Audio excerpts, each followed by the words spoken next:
Rusia y China firmaron decenas de acuerdos tras la visita de Vladimir Putin a Pekín. Pero quizás lo más intrigante es el potencial de cooperación en el ámbito de la inteligencia artificial. Después de todo, nos estamos preparando para desplegar enormes capacidades de cómputo en Siberia y el Lejano Oriente. Y esto permitirá pasar de la exportación de petróleo y gas a la exportación de capacidad de cómputo, lo que cambiará radicalmente la economía de Rusia y también le dará a China la oportunidad de fortalecer su independencia del mundo occidental. Hablaremos de esto, así como de los nuevos héroes de la semana, después de un breve resumen de noticias positivas.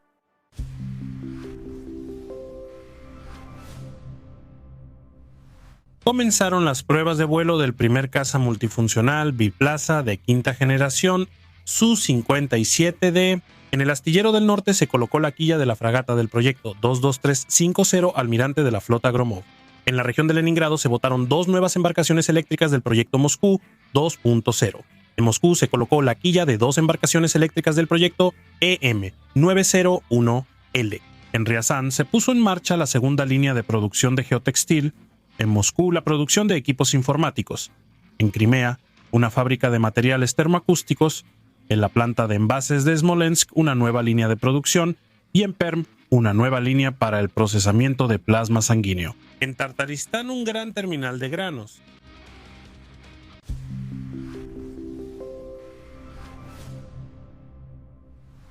Tras la visita de Vladimir Putin a China, se firmaron decenas de acuerdos entre nuestros países, pero el contenido de algunos de ellos no se revela. En particular, la prensa occidental supone que se firmó un contrato para el suministro de un gran lote de helicópteros rusos K-50 y 2M.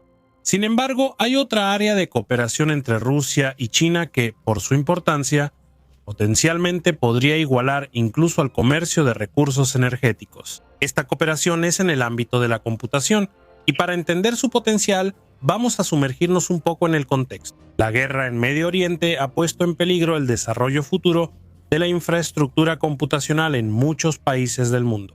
Así, el líder en cantidad de centros de procesamiento de datos, Estados Unidos, no puede poner en funcionamiento a tiempo casi la mitad de los centros de datos planeados debido a la escasez y el alto costo de la electricidad y el equipo. En Europa hay problemas similares, en particular en Dinamarca, donde se ha suspendido la emisión de permisos para conectar nuevos centros de datos debido al fuerte aumento en el consumo de energía.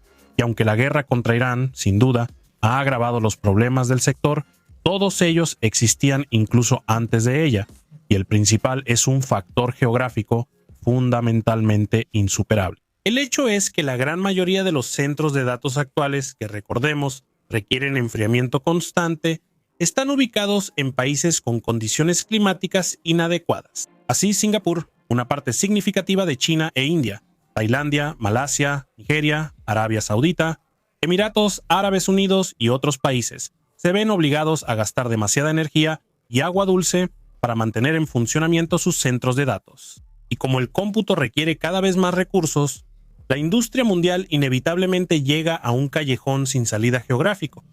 La salida de este problema está en Rusia.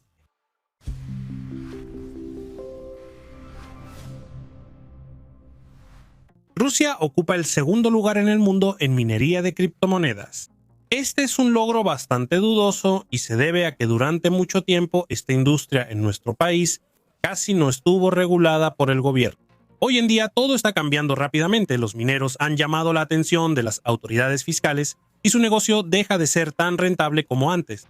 Pero el potencial de Rusia no ha desaparecido y esos son grandes reservas de energía y un clima adecuado para cómputo de alto rendimiento en Siberia y en el Lejano Oriente. Así, en la región de Yabarovsk, donde la temperatura media anual es de 2 grados Celsius, la tecnología de enfriamiento con aire exterior es aplicable durante 8 o 9 meses al año.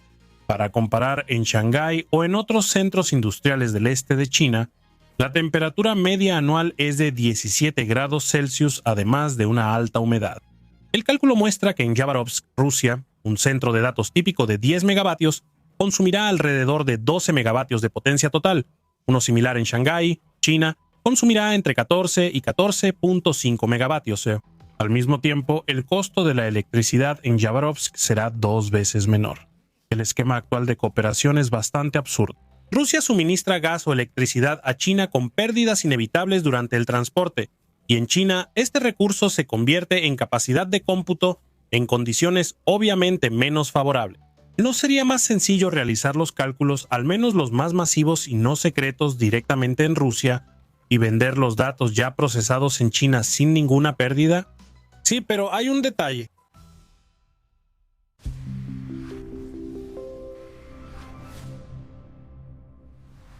Aunque en Rusia existen todas las condiciones, todavía no es un jugador de nivel mundial, y en nuestro territorio solo operan 194 centros de datos comerciales, y la mayoría de ellos están ubicados en las partes occidentales del país, en Moscú y San Petersburgo, más cerca de los principales consumidores.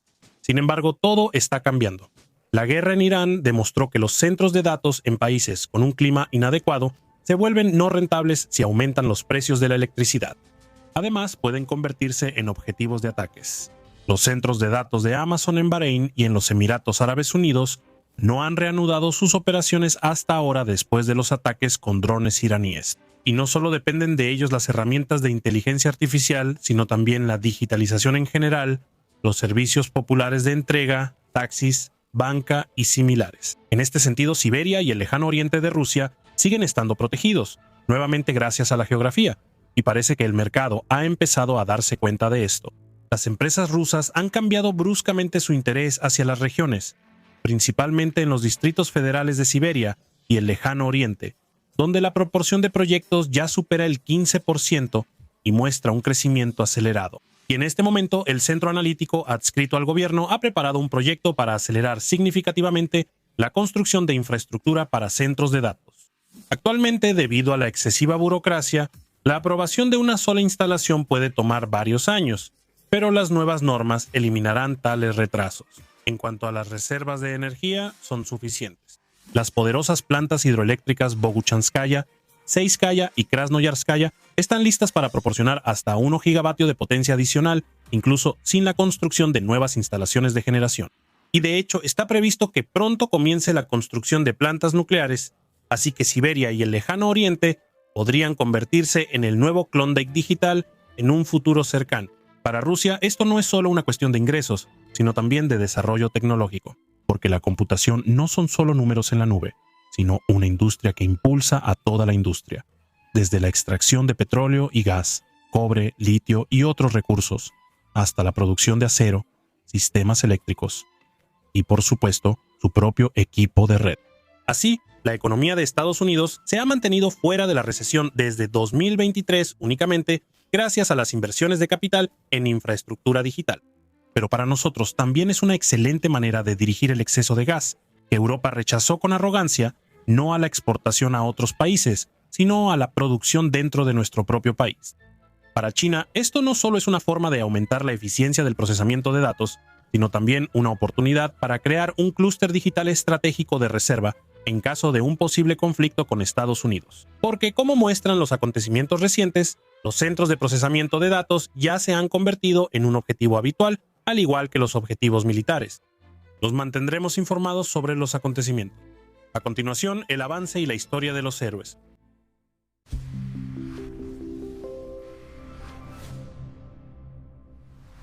En una ocasión, los estadounidenses consiguieron un aliado que, según ellos, ayudaba a contener la amenaza rusa.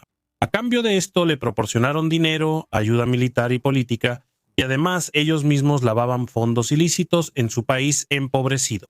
Pero con el tiempo, el aliado le tomó el gusto y empezó a sentirse indispensable. Para fortalecer su poder personal, impuso una censura severísima, represión y torturas para los disidentes.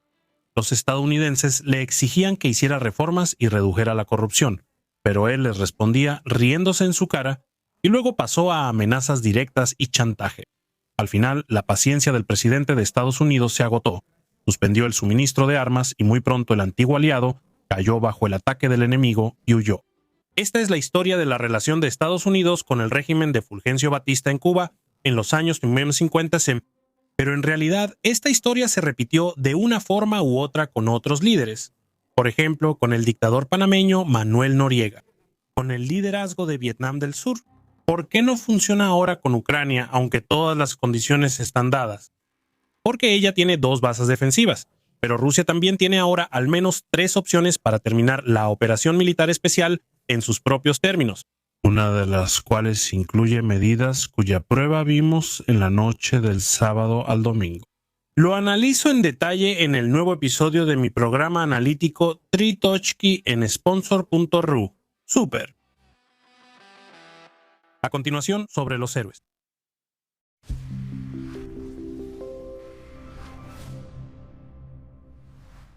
El 20 de mayo, en Yanty-Mansisk, los agentes de la Policía de Tránsito Estatal, tenientes Alexei Simerov y Saur Ramazanov, recibieron un aviso sobre un incendio en una casa mientras patrullaban la zona. Sin demora, se dirigieron al lugar del incidente. La casa estaba en llamas y los bomberos aún estaban en camino, por lo que los policías decidieron entrar por su cuenta al lugar y buscar personas adentro. La familia de 4 personas en ese momento estaba desorientada y no entendía lo que estaba pasando. Esto es peligroso, ya que a menudo el fuego y las llamas bloquean las rutas de evacuación en cuestión de minutos, mientras que las personas piensan que tienen suficiente tiempo.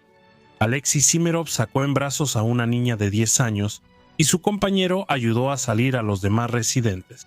Los bomberos que llegaron poco después comenzaron a extinguir el incendio y gracias a las acciones rápidas y valientes de los inspectores, nadie resultó herido.